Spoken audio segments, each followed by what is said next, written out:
থিয়েটারের পেছনে এক অস্থির নীরবতা। প্রধান অভিনেতা অসুস্থ হয়ে পড়েছেন, আর পুরো নাটক বিপদের মুখে। সব কিছু থেমে যাওয়ার উপক্রম। কিন্তু হঠাৎ এক কণ্ঠস্বর ভেঙে দিল সেই নীরবতা।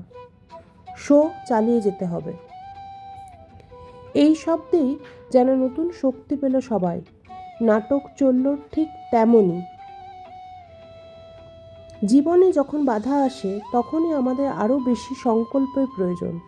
সমস্যার সামনে দাঁড়িয়ে থেমে যাওয়া নয়, সামনে এগিয়ে যাওয়াই মূল উদ্দেশ্য। জীবনও একটি নাট্যমঞ্চ। সেখানে প্রতিদিনই নতুন চ্যালেঞ্জ আসে, কখনো হাসি, কখনো কান্না, কখনো সংগ্রাম। সব কিছু মিলিয়ে the show must go on. Show চালিয়ে যেতে হবে।